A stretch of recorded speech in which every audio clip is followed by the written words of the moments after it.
They handed me the cardboard box like they were doing me a favor. I remember the way the security guard avoided eye contact, as if unemployment were contagious. My coworkers watched from behind their monitors, silent jurors, each pretending they hadn't known this was coming. I walked out calmly. Too calmly, they'd say later. They expected tears, pleading, outrage. Instead, I nodded, adjusted my coat, and left the building like I'd already made peace with my own execution. But executions are funny things. Most people forget there's always a second act. That night, the judgment continued. My father called first, voice clipped, disappointed. "You humiliated the family," he said. "I warned you about being too ambitious." My husband followed. He didn't bother pretending. He just told me he was moving on, and the woman giggling in the background wasn't subtle about why. In less than 12 hours, I had been discarded by the 3 pillars of my life: career, marriage, family. Gone, snapped like dry twigs under someone else's boot. But here's the part none of them knew. I thrive in ruins. I met him, my husband, 8 years before all this. Back then he had soft eyes and cautious promises. He told me he admired my drive, said it made him feel safer, stronger, like he finally had a partner who could weather anything. Funny. The things people once loved in you become the weapons they use to cut you down. He changed slowly. At first it was subtle. Late nights at work, new cologne he never wore for me, that distracted look whenever he checked his phone. I recognized the signs. I just didn't react. Control is not silence, it's strategy. The proof arrived on a Sunday morning, his phone vibrating on the counter, her name lighting the screen, a message preview glowing like a confession. Can't wait until she's gone. My hands didn't shake, my breathing didn't falter. It was the same day I discovered the board had quietly initiated an internal investigation with my husband's help. He'd given them the leverage, he'd smiled while doing it. I realized then that betrayal doesn't come like a storm. It drips, one drop at a time, until you're drowning. Most people crumble when their world collapses. I sharpened. The same night he left, I opened the encrypted folder on my laptop, the one labeled with an innocuous name he would never bother opening.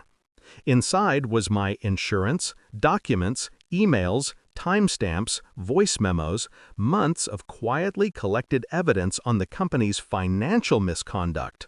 Not mine, theirs. Including the CEO who fired me and the board members who voted me out.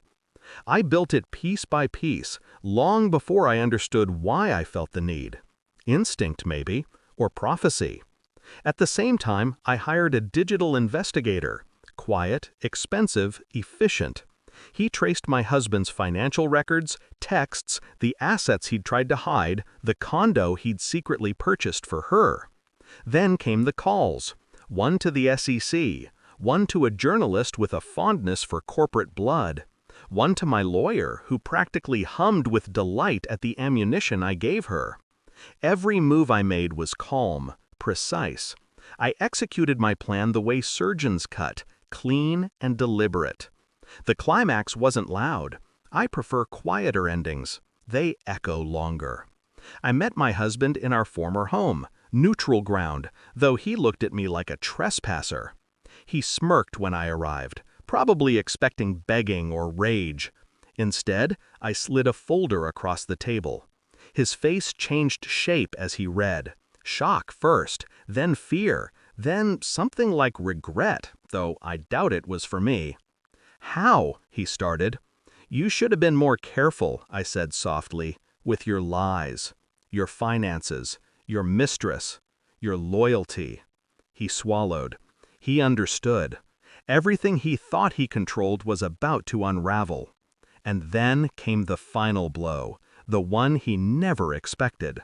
"I filed this morning," I told him, "for divorce. And for half of everything you tried to hide. The courts already have the evidence." He opened his mouth to speak, but my phone buzzed before he could. A news alert. The company's scandal had just broken publicly.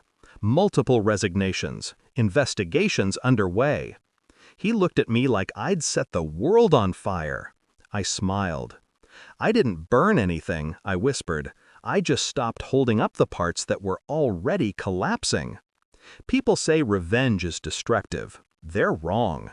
Revenge is reclamation. It's the moment you take back the narrative someone tried to write you out of. Now, when people speak my name, they don't call me a failure. They call me calculated, resilient, dangerous. And they're right. I built an empire in the shadows, but I don't hide in them anymore.